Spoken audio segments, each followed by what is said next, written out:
The sun is shining, birds are singing, and you step outside onto your skanky old deck. We've all been there. Talk about a buzzkill.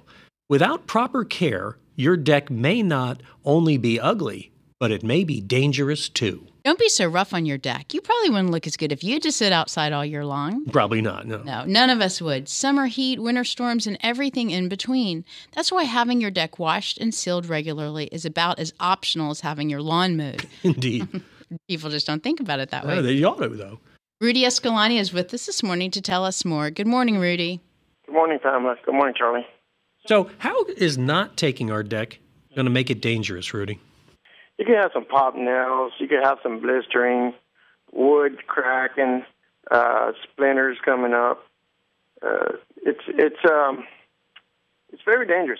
Well, I always like to go out of mine with bare feet. And yes, I've gotten splinters and nails too. And you're right, it's no fun. Yeah, and they come up in the sneakiest way too. Right in the traffic pattern. You would think. I mean, does it? What about? I mean, if we're not refinishing our deck, isn't that also going to make the wood age faster too?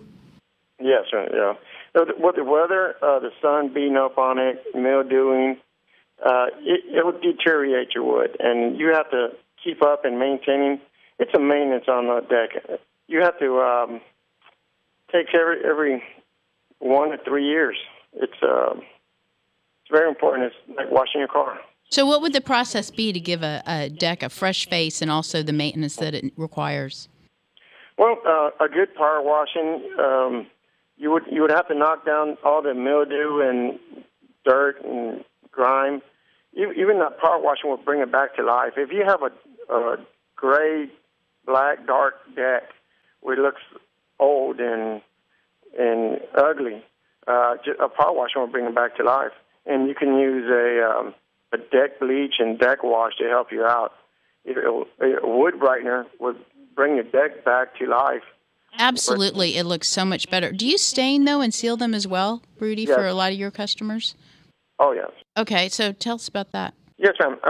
Depending on what you want on your deck, if you want the natural look, you put a transparent sealer, just a sealer to keep the natural wood color. And you can use a transparent stain on your deck, which gives you a nice color, cedar or brown, dark brown, or light brown, or barn red. And you have many different variety of colors you can use on your deck. And you can also use a solid color stain also. Do you go straight from the power washing to the staining, or do you do anything in between? You would have to wait overnight or a couple of days before that to wash. How about some tips for do-it-yourselfers, Rudy? Well, you want to start in an area when you're staining the deck. You want to find an area where you start and when you finish, so you could exit out of your deck, because you could always stain yourself. Right, be an island. That's a good point. You'll be stuck. I don't know how you can get out, climb the walls or something. And then, you can use a sprayer to help you out staining your deck. Okay. That's something you can rent, right? Yes. Or you could buy a little pump sprayer also. Okay. $20 to $30 sprayer. Or you can use a pad applicator. That they're selling these new pads that you dip in your bucket. It's spongy-like, and then the pad applicator will give you more even coats for you.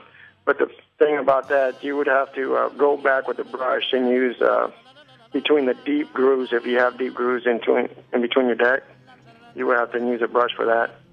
But it doesn't overlap or to put too much on there.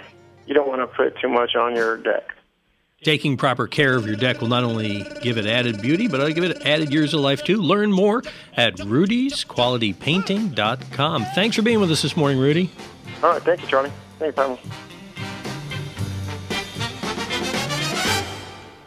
A summertime, and the living is easy.